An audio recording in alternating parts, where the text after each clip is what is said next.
Hey Hi, everyone. everyone. Oh, hi Bianca. Good. Hey everyone, this is Nicole Reich here from Retail Bloom. We're just waiting for several others to join. We will be starting probably 2 minutes after the hour, just in a couple of minutes.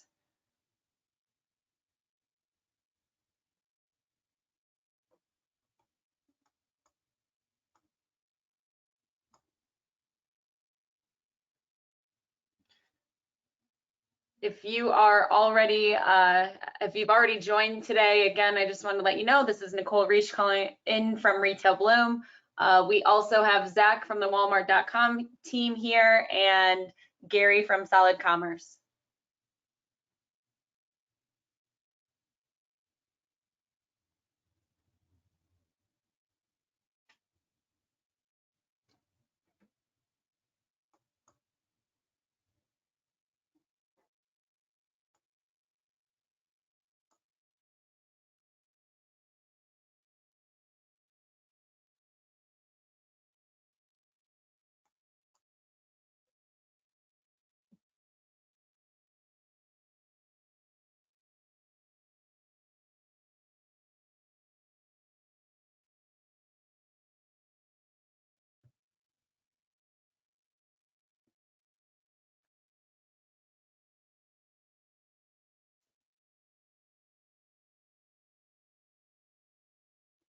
Awesome. So we had over 100 people sign up. So we are just waiting a couple more minutes for everyone to join. At that time, my screen is shared and we'll flip to the next slide to do some intros. Again, thank you all for joining. Super excited to get started, talk Walmart.com. We have Zach here from the Walmart.com team and then Gary from Solid Commerce as well. We'll get started in a minute or so.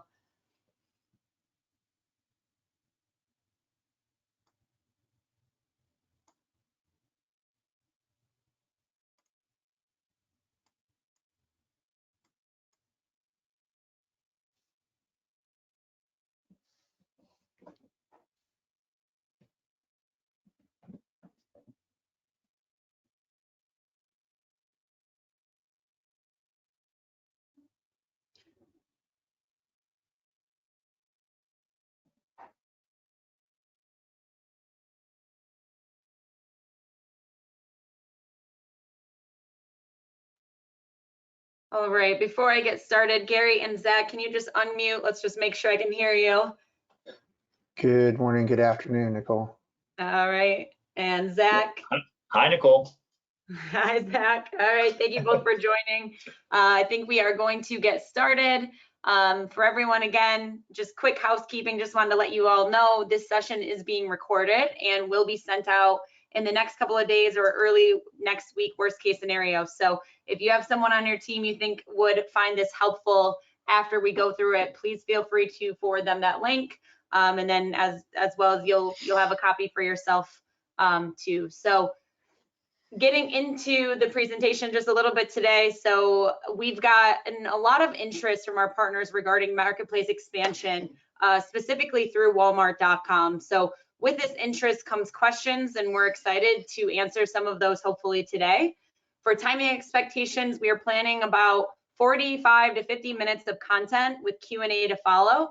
And then we will have a hard stop, fingers crossed, by 1:55 Eastern, just so that you guys all can get to your next meetings.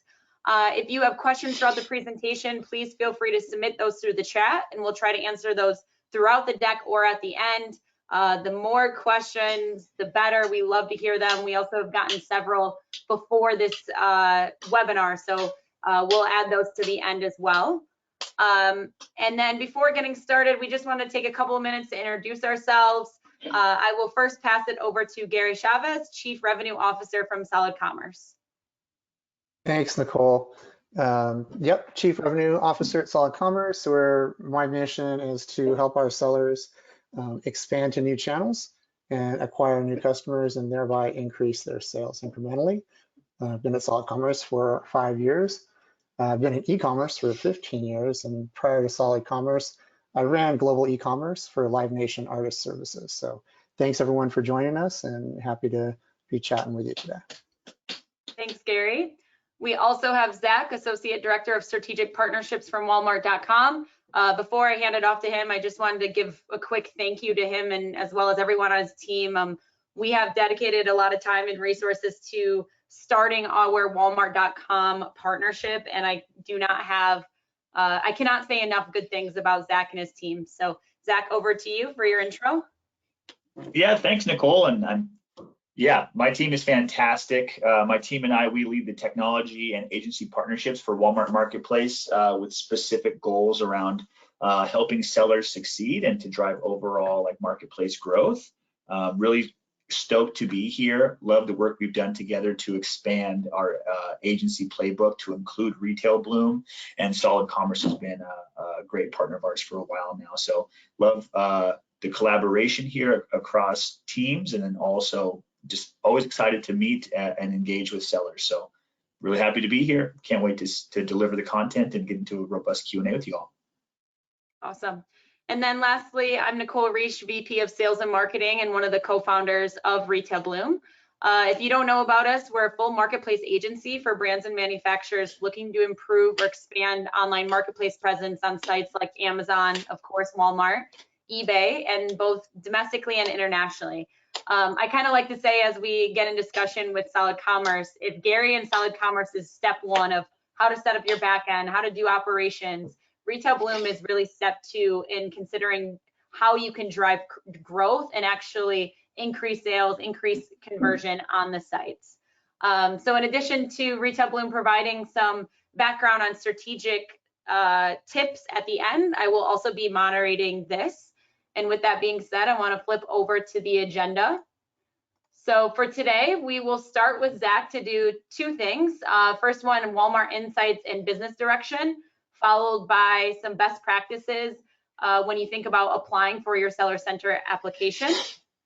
From there, Gary's going to take it over for scaling automation from Solid Commerce.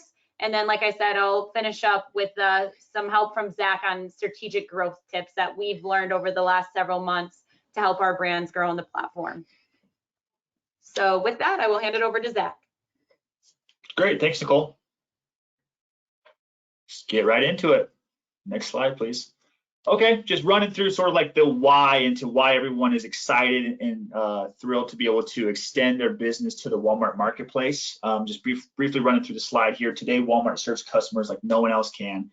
Top quality product selection, best in class shopping experience, and there's no shortage of investment from top down to help improve customer shopper experience, which is absolutely focused on improving sellers' ability to connect to those customers. You've probably seen chatter about it online, but there's a bunch of work going into the mobile experience to improve sellers' access to not only online grocery, but to the .com and the marketplace businesses, as they're all one channel now for sure, to help speed that business up. What does that look like? How is our growth going? It's fantastic. So opportunity this year, right? Why do people want to connect with us? 120 million unique customers a month. And so if we talk about the next number here, the 79% sales growth and why that's important, if we rewind a few quarters and we go back to Q2 of last year, or if we look at the overall base of what we're growing against, the business as a whole, Walmart, the entirety, 5,342 brick and mortar shopping experiences, and then layered on top of that is the e-commerce business. The total business for the last 4 quarters grew 9.3%, 6.4%, 8.6%, and 6%. The .com business, the e-commerce business, rewinding all the way back a calendar year, 97%, 79%, 69%.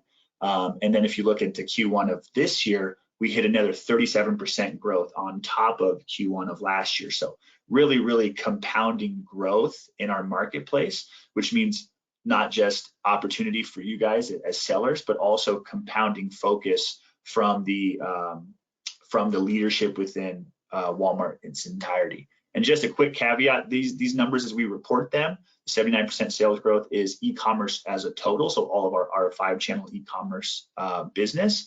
If we extrapolate marketplace out there, which is what we're specifically talking about today, we outperform the total. Just we don't report it directly, and I won't give you a specific number here, but just know that what you can expect from the marketplace growth versus the total would be a growth driver. So you can expect it to be a little bit higher here. So next slide, please, Nicole. Okay, we're a trusted marketplace built on partnership that aligns with your brand's business needs and facilitates your growth. What does this mean? We'll get into it a little bit deeper, but we're highly curated and selective by design. We don't allow everybody to participate in our marketplace. We'll never have a peer-to-peer selling platform where, or excuse me, like a customer to customer. You have to be professionals. You have to have verifiable experience. And we also like curated selection that exceeds our customers' expectations. Next slide, please.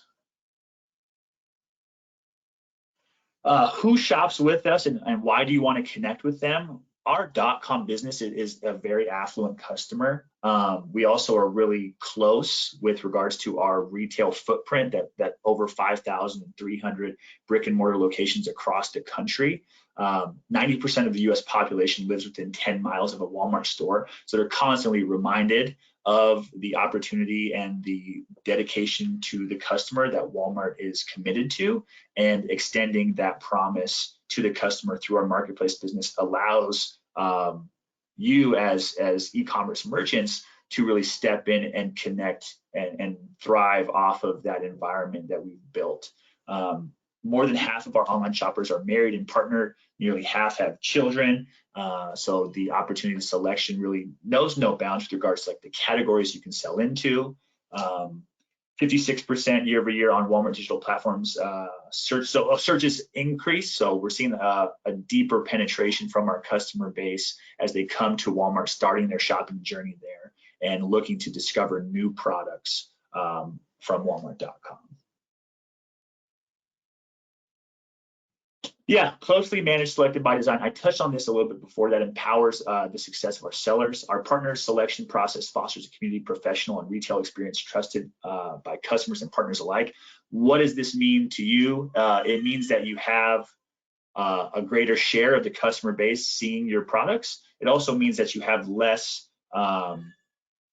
negative ramifications from an overly burdened marketplace. So you're not dealing with people with any sort of like content stealing or anything like that. Your competitors on the marketplace are professional peers and they act that way. We have really low incidence of IP infringement and negative customer impacts due to things like that because of our highly curated nature. And it's something that we're really proud of and we'll work really hard to maintain.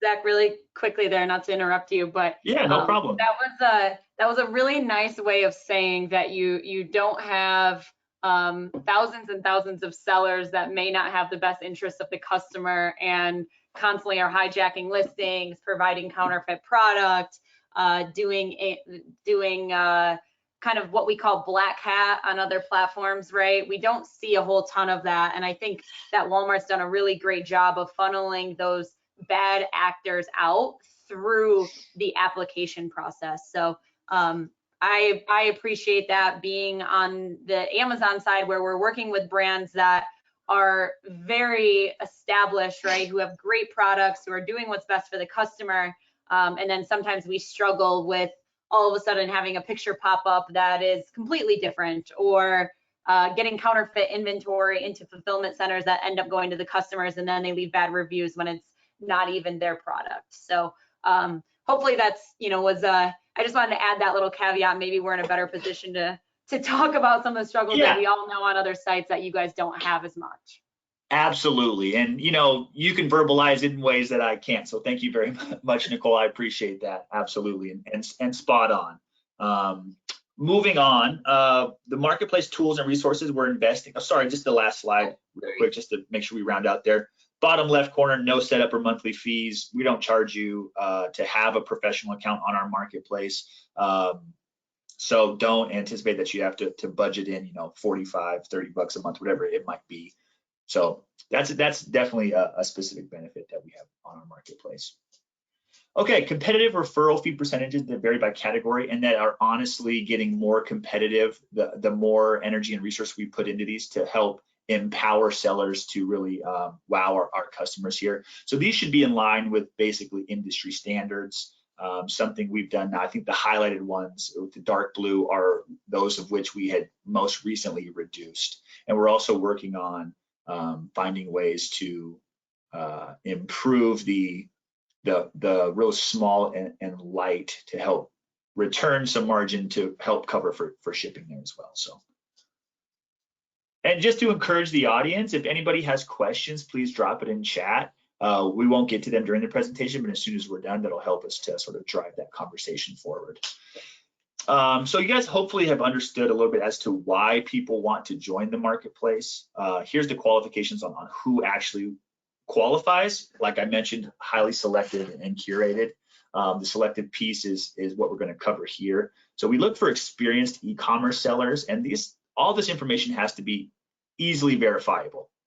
I would say almost every application that comes through would be vetted by a human, going line by line and checking everything you put in against verifiable signals that are available to them. So with the US business tax ID, making sure that it's a US-based seller, history of marketplace or e-commerce experience, once again, verifiable. How do we verify those? We look at other marketplaces that you might be participating on. We check for reviews to make sure that you meet our commitment to the customer. You have a compelling product catalog. You're enhancing the selection. You're also meeting our requirements with regards to safety concerns, as well as just policy compliance there as well. We do require GTIN or UPCs as unique product identifiers, with the caveat that it is possible to get UPC exemption, but that does take basically like director level sign off. And so we don't like to source that necessarily, but it is possible. Same thing with US based. There is a small number of sellers we are recruiting from China specifically right now to meet really specific catalog like niche fits. Just full caveat there. And if anybody has specific questions about that, connect with me, Gary, or Nicole. We can get into those specifics. Exceptional customer experience, fast and reliable fulfillment, business to customer US warehouse. So Gary, I think, touches on this a little bit later down the line, but just these very important. And that track record of first-class customer service, like I said, verifiable. We want to make sure that you are as committed to the customer as we are, and will only enhance customers' experience when they shop on our marketplace. Awesome. I think it's really interesting to know that UPC section again, that they are required, that you can't be UPC exempt. I mean, yes, it might be difficult for custom products or special makeup products, right, where it's bundled. And, you know, I can think of a brand we work with as Custom Furniture, and having a UPC for every customization might be tough. But we do feel like those are sometimes the outliers, right? And Yep. From the agency side of updating content, knowing that every product on Walmart has a legit UPC in the background helps us with content, right? We don't have to be merging duplicate UPCs or getting sellers out there that create just frankly incorrect UPCs so that they can get that product live, even though it might be counterfeit or a knockoff. So I think that having that UPC requirement, though sometimes not great for custom products, it is beneficial for those, you know, evergreen products, or I'm even thinking larger apparel brands, just to keep the content clean. So appreciate that as well. Yeah, and absolutely. These are broad stroke requirements. They're specific to GT and UPC. We do have a UPC exemption process. We don't like to extend that out, but for the right scenario, we absolutely can. Cool. All right. Okay, so the application process, what does it look like? It's pretty straightforward. You can honestly be done with your application and moving into setting up your account within about 20 minutes. So it starts with requesting to sell, navigating through either a referral link from Gary or from Nicole, processing through the application itself. After we receive the application, you actually get a tentative acceptance to the marketplace while we're going through and vetting your application. During that process, you're able to set up your account. You're able to add your listings, connect your feeds to Solid Commerce, take all those steps just as a way to, so we're working in parallel, vetting the information you provide us, allowing you to move forward. Should you be everything you said you are, then you qualify to sell. You will be able to go live and you don't have to wait. Typically what we heard in the past was, hey, it takes too long. We're waiting for our trust and safety review before we can go live. And so we were able to not automate, but just work in parallel during last year to really exceed expectations for our onboarding steps there. It's kind of broken up. So request, contract is a part of the request, setting up your account with the registration and onboarding. You have a really tight like onboarding checklist which walks you through every single step of setting up your actual Seller Center account. The last step would be like adding your actual items. For that, specific to this call, that is when you would engage and basically authorize and enable Solid Commerce to push feeds into your account on your behalf. After that's checked off, there's a quick sync with an onboarding agent to make sure that everything's ready to go. It can be an email, but it's typically a call. You give the thumbs up and we take your offers live, and then you're an active seller on the Walmart Marketplace. Okay, great. This is a list of the specific items we would expect for you to gather prior to pressing apply or starting the application process, just to make sure that you're ready to go and you can get through that in the 20 minutes or so. Otherwise, spending all your time tracking down your SS4, your tax ID document. But I don't need to list through these directly. One thing that is kind of interesting is we only use two payment providers, which would be Payoneer or Hyperwallet. So if you care between those two, maybe do a little bit of due diligence prior to beginning your registration. Yeah, I would just, good point here, but I would add that make sure you understand everything that you need for the application process before you start it, especially in bigger companies. A lot of the times it'll ask you for information that maybe you as the e-com, director of e-com or sales director may not have access to. So it's good to look at the checklist from this perspective, or if you do have questions, let me know. We'd be happy to help, but get all that information before you click on the link. Otherwise, you'll get frustrated pretty quickly of going to the next one and then being like, wait, I don't have that. So we get that feedback a lot. So collect everything that you need before starting the application process. And then also, it's always great to make sure that your information is matching. The source of truth we look for is what's available to us on like the federal tax ID document. So if you're talking about address mismatches and things like that, so just make sure that information is consistent throughout, and you do have already pre-gathered what you need to apply.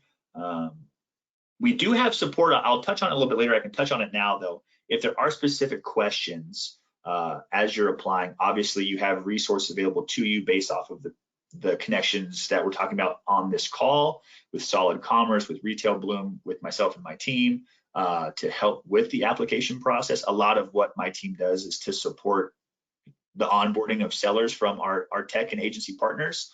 But we do have a portal which allows you, the seller applying, to get status updates about your application should you be just looking for more answers than were delivered to you through like the normal communication channels. So that's something that just launched. I'm extremely happy that launched, because it had been a pain point with regards to sellers trying to onboard for years, and so that's a huge improvement for us.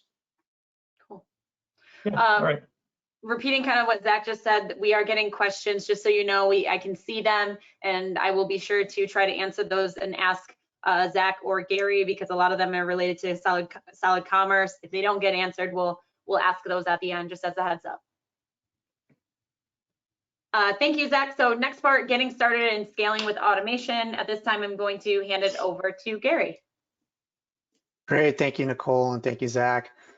As everyone could see there, launching on Walmart, it's a great way to acquire new customers, and obviously through that acquisition, increase your top line revenue.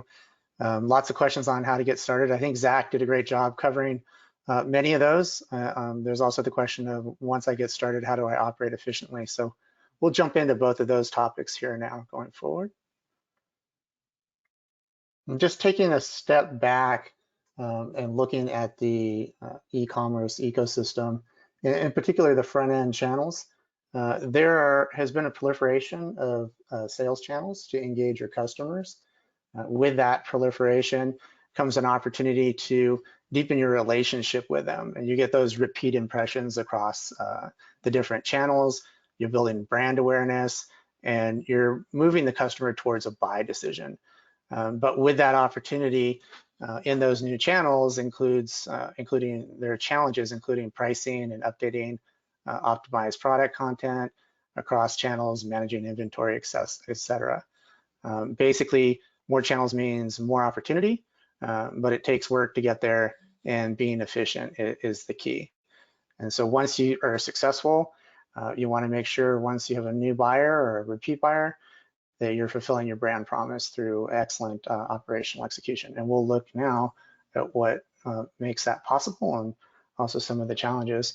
So all your channels are your front-end engagement points. And on the back end, you have business systems that are systems of record and help you manage your business on a day-to-day basis.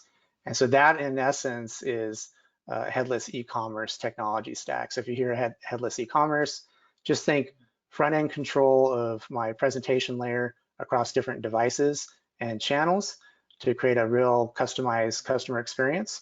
And then on the back end, all the systems that help you manage your business, like order management, product catalog, ERP systems as well.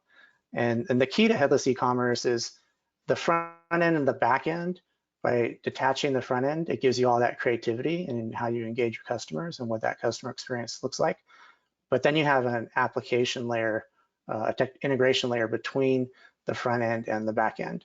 And I just like to think of those technologies like API, EDI, FTP as kind of data Sherpa interpreters, translating communications between different systems. So one of the big keys is this continues to evolve in headless e-commerce, is as you're making technology selections for back-end systems or even front-end systems, make sure they play well with others and that they integrate well with other technologies. Otherwise, you're going to face barriers as you scale your business. And then we can jump into, yeah, go ahead. Yep. Before I go to the next slide, we've gotten a couple of questions about different integrations outside of Walmart.com. So I guess the first one would be would sellers be able to leverage Solid Commerce for, let's say, Walmart Canada? That would be the first question. Absolutely. We support Walmart Canada. It's a great partnership. They're very customer focused. They have a little twist on the customer profile from the US-based customer. So they help us work with our sellers on marketing and promotions and targeting specifically to the Walmart Canada audience. Awesome. Cool. So best practices for getting started on Walmart. Zach touched on a number of these, so I won't go into too much detail, but you need a US-based non-FBA fulfillment source. So you can think of all that universe of 3PLs out there, including, say, Deliverr as an example, as companies that can help you fulfill that requirement. Zach touched on UPC codes. And then one of the things you're going to want to get started with when you list on Walmart is list your unique and fast-moving SKUs first. It'll give you momentum as a seller and help you generate that incremental revenue that you can then feed back into the business. So focus on your catalog that's really moving well.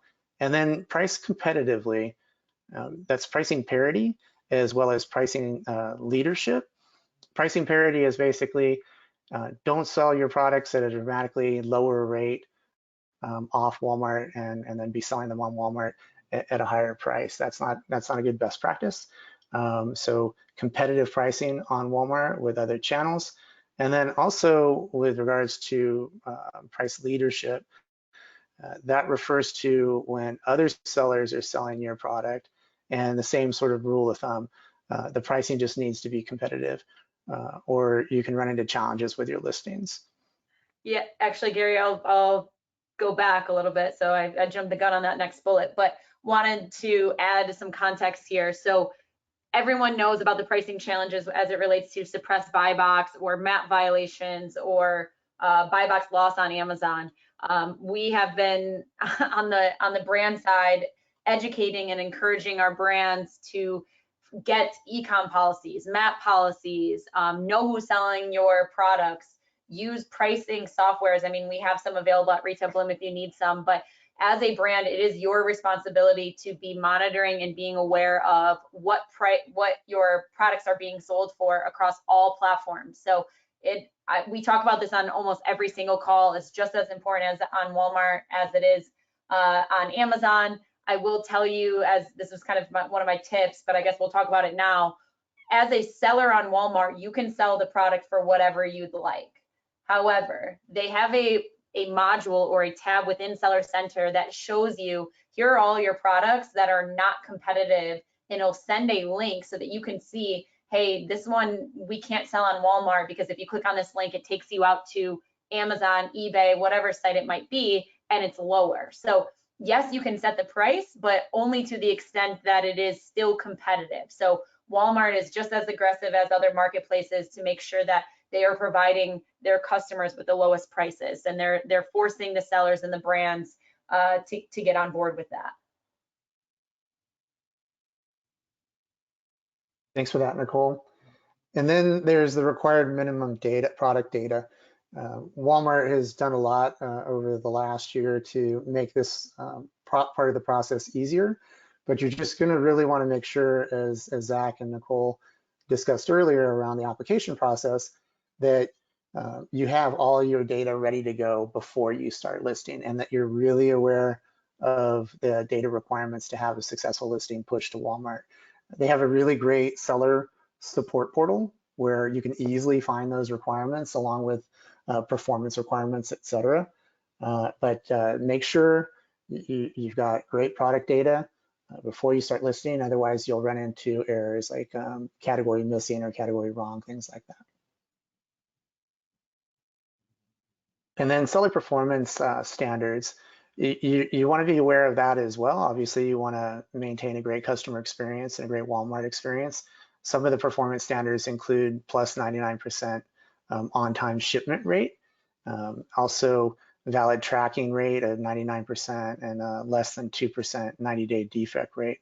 In order to maintain those performance seller requirements, you're going to need automation. We'll talk about where there are opportunities to automate here in a moment, but be very, very aware of those SLAs. And then also packaging. So packaging, it needs to be non-branded, can't include any materials from any other company other than Walmart, and your customer service information needs to be clearly displayed on the package. You need to be clearly communicating your support email address and phone number and hours of operation. Basically, as Zach said, just provide a great customer experience when it comes to customer service. And then returns. So you need to be aware of returns rules. Basically, you need to allow returns within at least 30 days. And there's some exceptions there, like in the electronics category, but by rule of thumb, that's the returns requirement.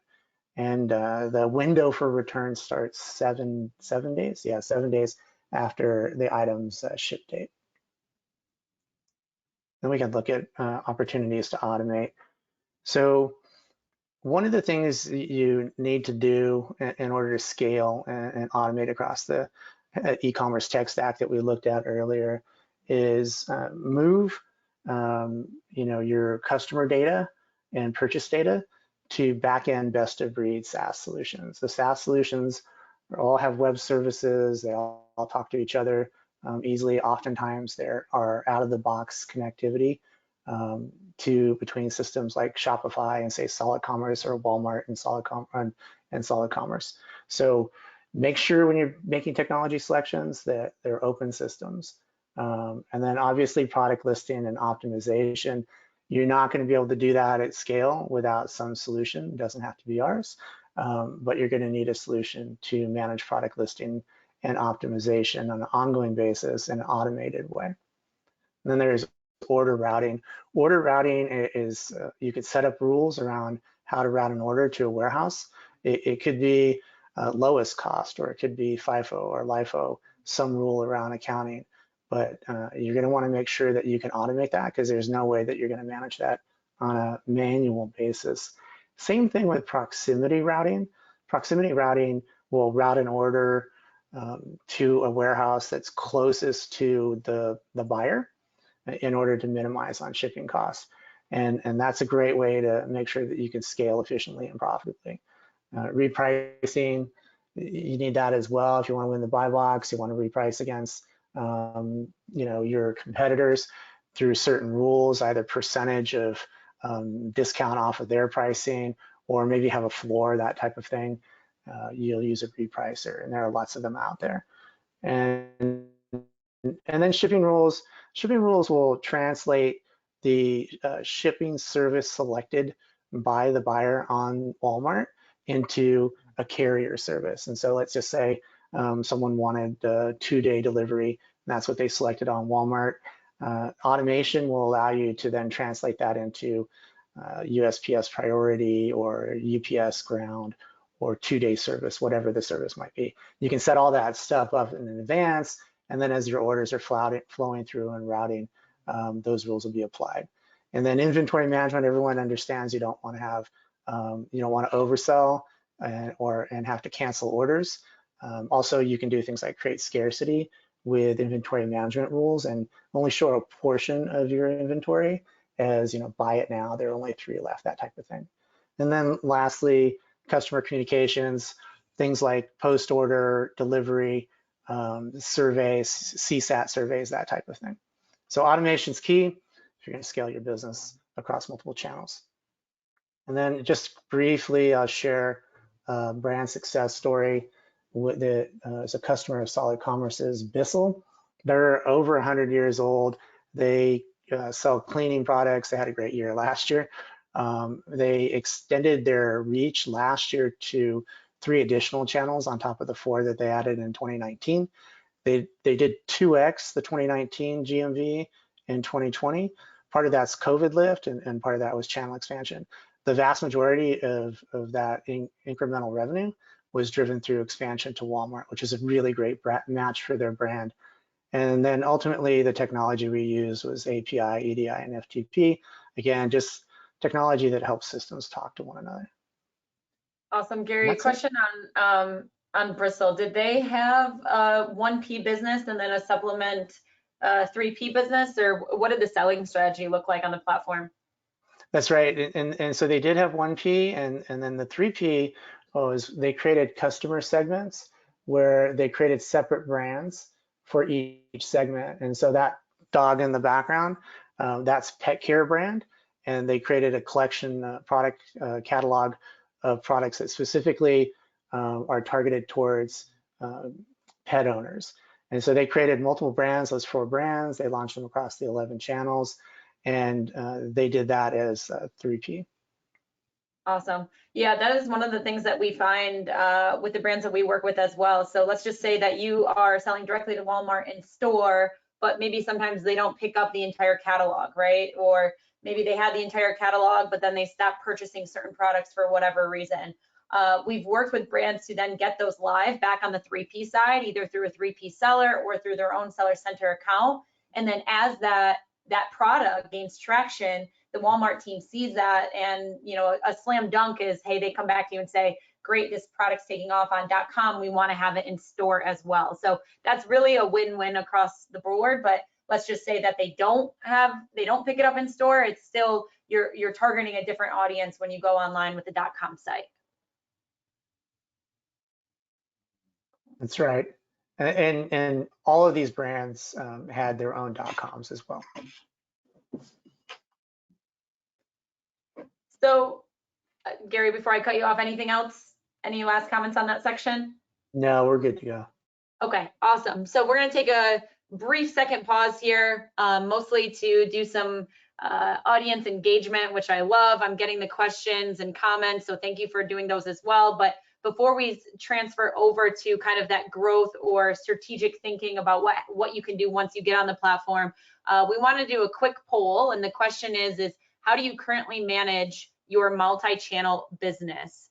So that should be up on the screen right now. So the first one, manually download order data and upload tracking. The second one, multiple tools, whether you list product, manage orders, and update inventory that way, or a single multi-channel end-to-end solution. So already getting responses. It looks like 57% single multi-channel end solution. Oh, it's flipping around a little bit right now. 53% of you saying the middle one, so it's a little bit of everything, where 18% says it's very driven by order data and manual. If you are doing, for the 20% of you that is doing it manually, Solid Commerce, it would definitely be a great solution or starting point. Would definitely encourage you reaching out to Gary to talk about what they can do for you there. I will tell you, as brands go across multiple marketplaces, not just Amazon, not just Walmart, it only gets more intense, and because of that, maybe only more Excel spreadsheets coming your way if you don't set it up the right way to sync and leverage software to scale. Cool. All right, thank you for that feedback. So last bit that we wanted to talk about is strategic growth tips. So we have a couple of questions in the chat about, okay, yes, I'm on the platform. I'm already getting them. I'm on the platform, but what do we do now, right? And what should we expect? So Zach and I wanted to take a couple of minutes to just focus on some key points. The first one being kind of what is the equivalent, maybe flywheel effect of Amazon on Walmart, and what key identifiers should I be looking at to understand whether or not my products are positioned the right way for conversion and for impressions or growth on Walmart.com. So I stole this from one of the great content pieces that Walmart has. On the right side here, you can see offer up at the top. We've already talked about that pretty extensively through Gary, right? Making sure that you are having pricing consistency, and if you can have a discount on Walmart, of course, they would love that. But it also speaks to speed and shipping price. So Zach will talk about that in a couple slides of how do you make sure that you are reaching customer expectations or meeting them with quick and free delivery. So we'll talk about some options there in a couple slides. The second one is on performance, kind of a no-brainer, right? Make sure that when customers are purchasing from you as a seller, they're getting great customer experience, they're receiving their package on time, it is the correct product, right? There's not any defects in it. And then the last one would be content, which I want to focus on in the next couple of slides in particular. So flipping over to content first, I'm going to start with the picture on the right. So this is a little mock-up of a product listing on Walmart or PDP.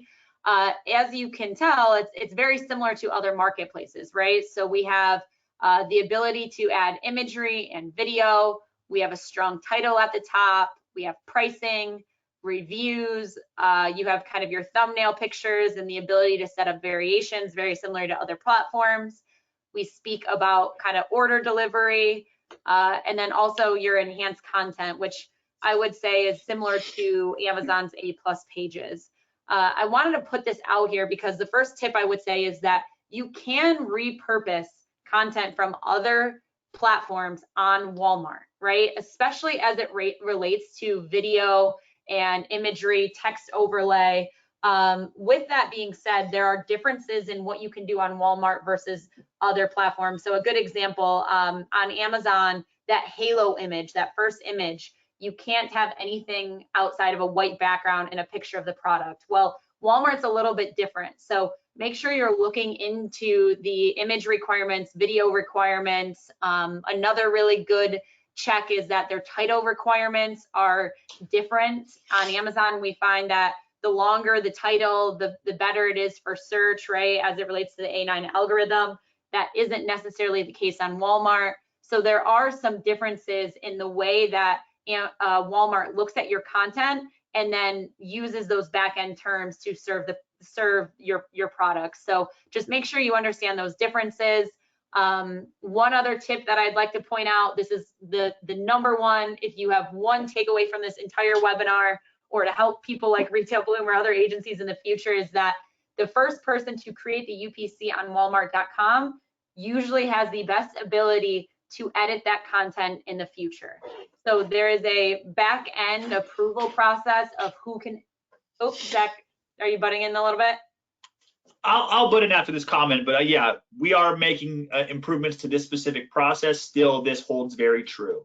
And then the other piece was with regards to recycling content from other sources and publishing it on the Walmart Marketplace. Just please make sure that if that content is customized for those marketplaces, whether it have a call out for Amazon URL or an eBay deal or whatever it might be, we've seen that before, that will automatically get that content suppressed, if not the specific item ID delisted for a timing until it gets cleaned up. So please, if it's recycled, make sure it's recycled without any other branding. Good point. So and just for the record, those types of images on Amazon specifically also aren't allowed. So if you somehow got grandfathered into uploading a product image on Amazon that has like a Prime badge on it, right? Or free day 2 shipping, those are not supposed to be on Amazon, and Zach is correct, you obviously wouldn't want those on Walmart. So just make sure that the imagery, like you said, in video is consistent just to the product, not to the platform. But kind of revisiting this UPC, I just want to mention that Zach said, you know, they're working to improve the content authority. Hopefully one day, you know, you can tell Walmart that you are the brand so that it trumps your content efforts. But one of the things that we continuously work through cases with the Walmart team is basically telling them, hey, we're the brand owner. All of these other contributions are incorrect. Please use our optimized content. And unfortunately, or you know, it's getting better, but I will say that it is pretty difficult still and takes a lot of time. So if you can create the UPCs the right way the first time, that's always best. The second one I talked about, repurposing imagery and video assets. I mentioned this as well, understanding Walmart's content property and image rules.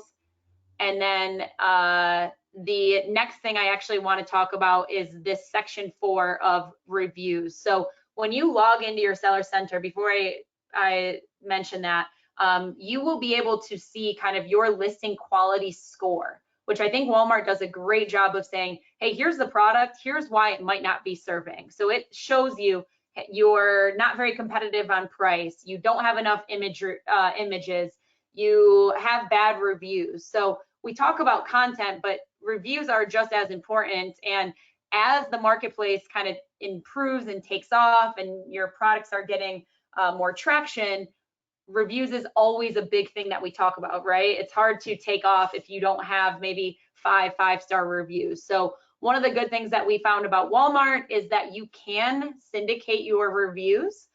So for example, with Bazaar Voice, let's say you have a Bazaar Voice for your B2C website or for other platforms, you can use those reviews and syndicate them to Walmart, which has been really, really helpful and obviously not something that Amazon allows.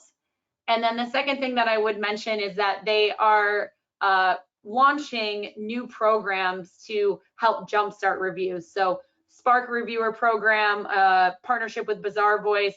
I would say it's the equivalent of Amazon Vine. There is a cost to do the campaign, but you provide free product in exchange for legit and honest reviews. So those have been really helpful as you're starting to the need for product launch or creating those new SKUs from scratch on the platform.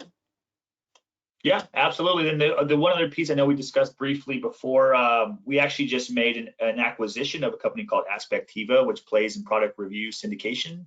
So future state, we might have a native solution as well, but just really exciting things with regards to helping our customers discover the right products through review syndication.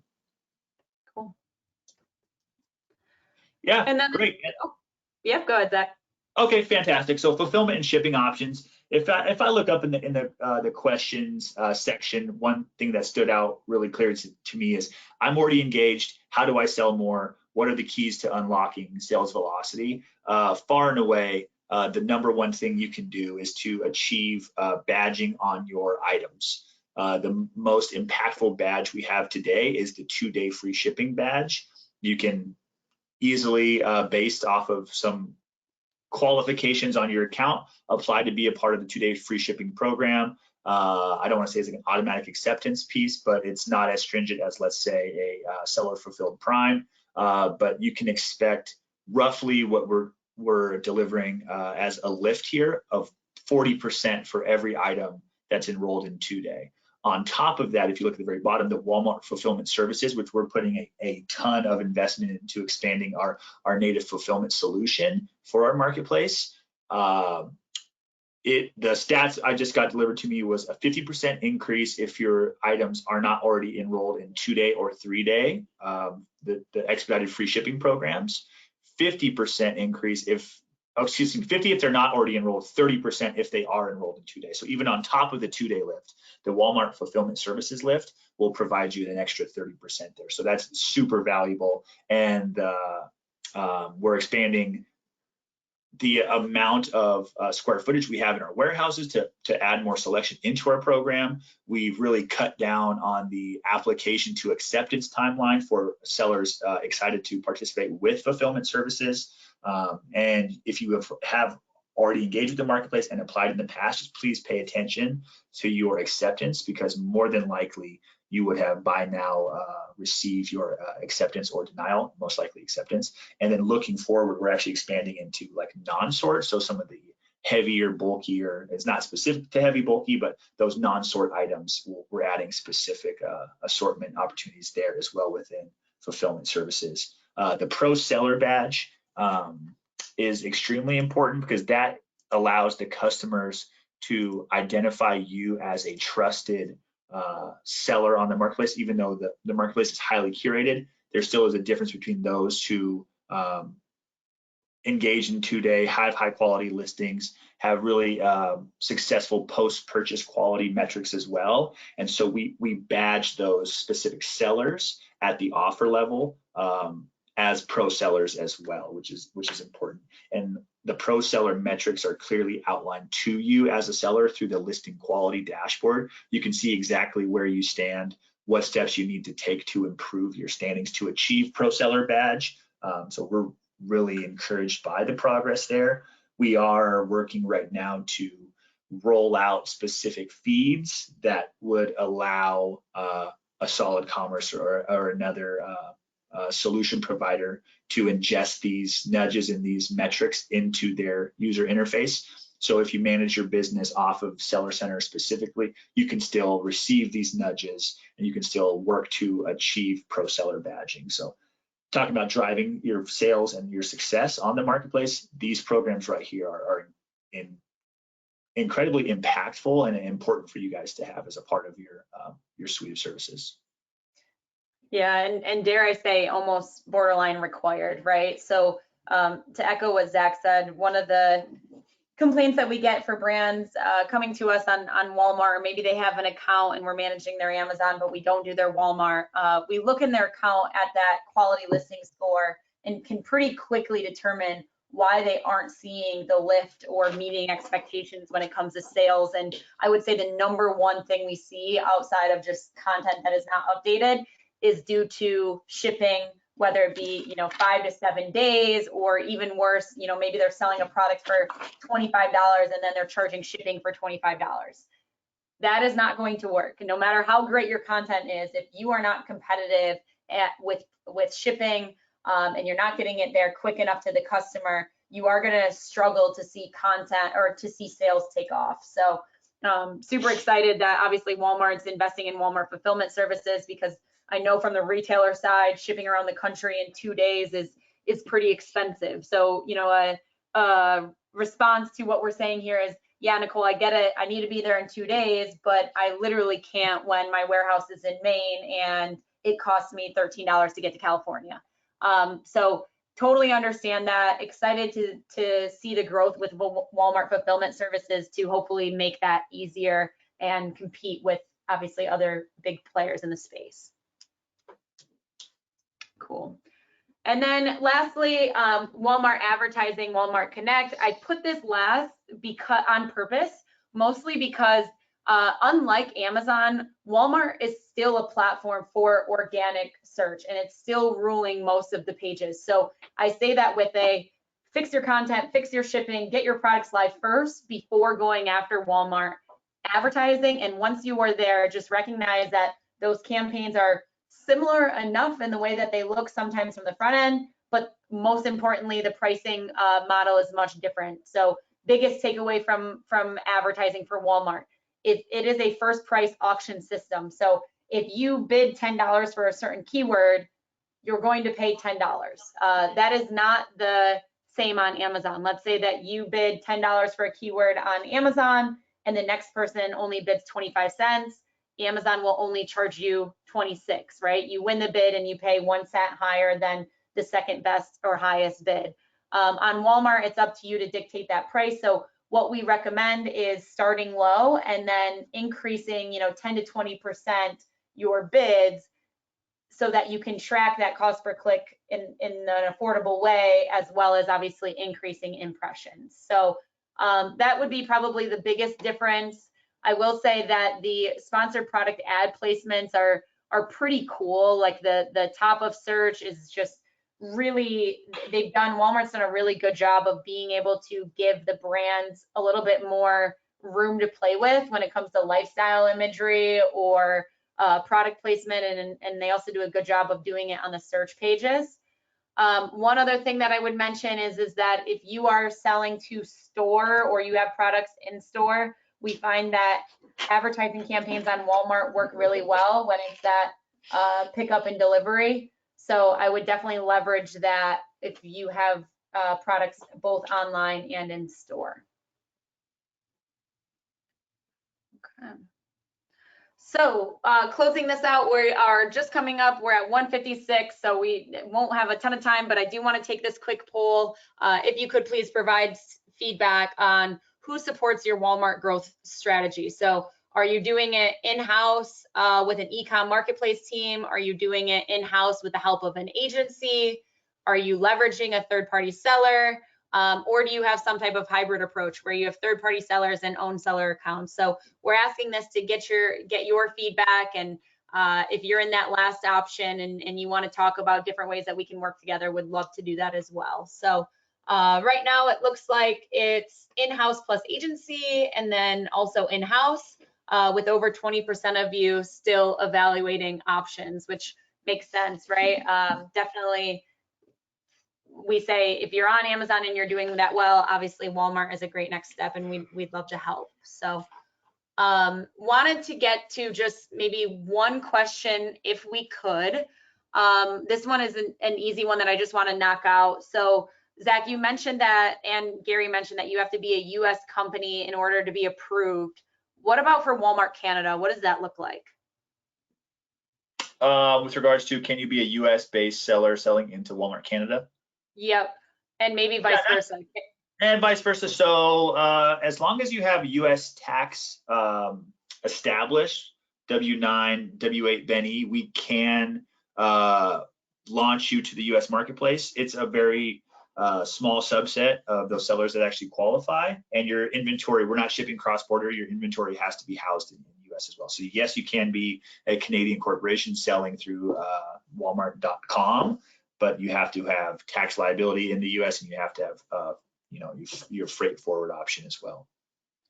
Awesome. Okay, and then next question, what are the restrictions on typical restricted categories?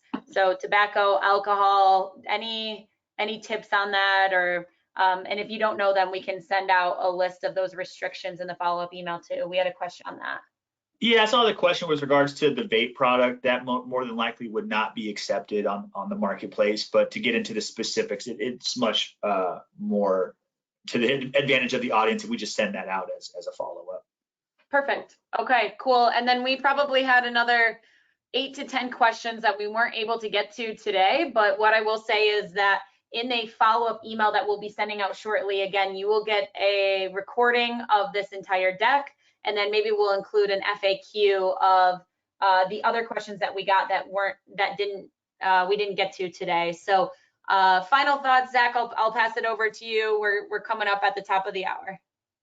Yeah, absolutely. I just want to say thank you to Nicole and Gary. You guys' content was fantastic. And to the audience, if you guys are interested in joining the marketplace, this is a fantastic combination of technical know-how and tribal knowledge that's going to get you guys up and live fast and then also selling successfully. So really thrilled to have been able to engage with you guys today and look forward to helping your business get established on the Walmart marketplace or to continue and to thrive more so than you have been. So really appreciate it. Awesome. And thank you, Oh, Zach. one more thing. Sorry, guys. This is the topic I wanted to discuss real quick. New seller savings until the end of the month. If you were to apply before the end of the month and then go live before the end of July, you actually qualify for 30 days of no commission sales. So basically you're selling for free since we don't charge a monthly fee. And then all the specific category rev share would be at 0 for a 30-day period. It's not your first month. It's basically your first 30 days after your first Saturday because we apply that for everybody who launched that week in weekly batches. So really important. It's called new seller savings. Apply ASAP and let's go live before the end of July, and then you'll qualify. And it's a fantastic way to test the marketplace and also just recover some fantastic revenue. Awesome. We'll include that in the subject line, right? Thanks for joining. If you want a month of no commission, sign up now. So we'll be sure to include that. Thank you, Zach. Fantastic. Thanks, All everyone. right. Thank you, Gary, for joining, and thank you all for being able to attend. Looking forward to further discussions with all of you. Have a good day. Thank you, Nicole.